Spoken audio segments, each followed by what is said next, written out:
Hello guys! Gagawa po ako ngayon ng version ko ng halo-halo.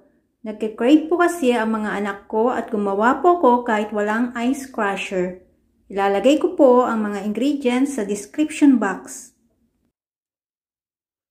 Hinati ko na po sa gitna ang melon, tinanggalan ng mga buto at nilagay sa strainer.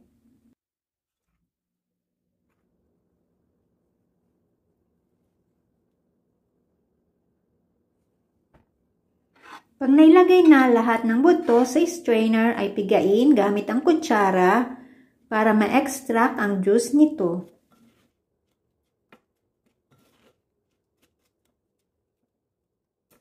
Pagkatapos ma-extract, ay takpan ito ng cling plastic, ilagay sa fridge para hindi masira o mapanis.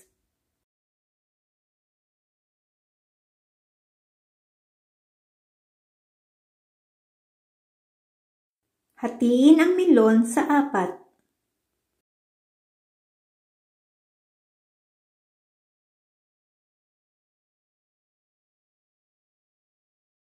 Tanggalin ang balat ng melon.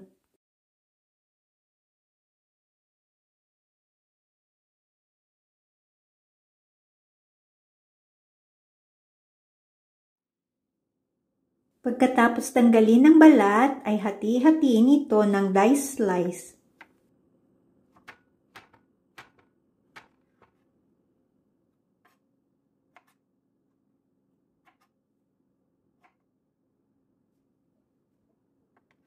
Maglagay ng ilang pirasong melon sa ice cube na lalagyanan.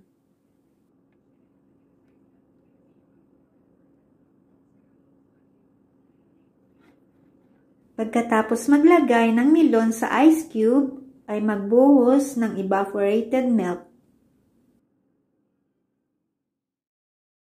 Takpan at ilagay sa freezer overnight o hanggang tumigas ito. Para naman sa naiwang melon ay ilagay sa isang lalagyanan.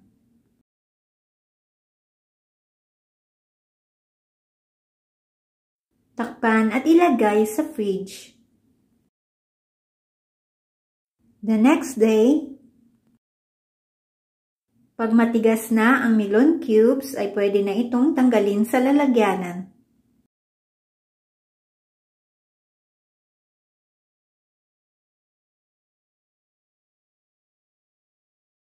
Pagkatapos tanggalin ang lahat ng melon cubes sa lalagyanan, ay mag-scoop ng diced melon at ilagay sa isang baso o plastic cup. Ang inilagay ko po rito ay saging na lakatan. Pwede din po kayong maglagay ng saging na minatamis na saba. Para sa akin po ay mas madali ito para hindi na po magluto.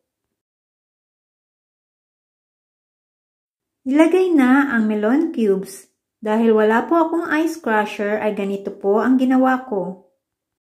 Sinubukan ko pong i-crush sa blender pero failed po, madali siyang natunaw at naging liquid. Pag nilagyan na po ng condensed milk ay medyo lalambot na po siya at hindi na kailangan ng ice crusher. 1/4 cup condensed milk ang nilagay ko para sa 16 ounce plastic cup.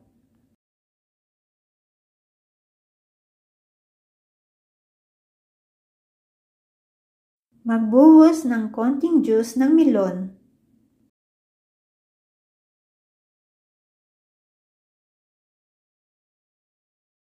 Maglagay din ng nata de coco.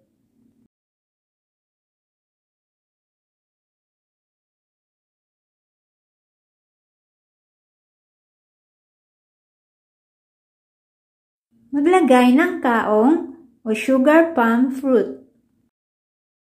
Tama po kaya ang pagbigkas ko ng kaong or kaong.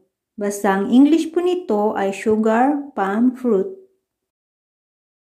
Maglagay din ng ubi halaya. Homemade po ang nilagay kong ubi halaya. Ilalagay ko po ang link kung paano gawin ang paggawa ng ubi halaya. Naglagay din po ako ng leche flan. Ako rin po ang may gawa nito. May video po ako nito pero hindi ko pa po na-edit kaya hindi pa po na-upload. Pag nailagay na lahat ng toppings ay pwede na itong iserve. And my God will supply all your needs according to His riches in glory in Christ Jesus. Philippians 4:19. Thanks for watching.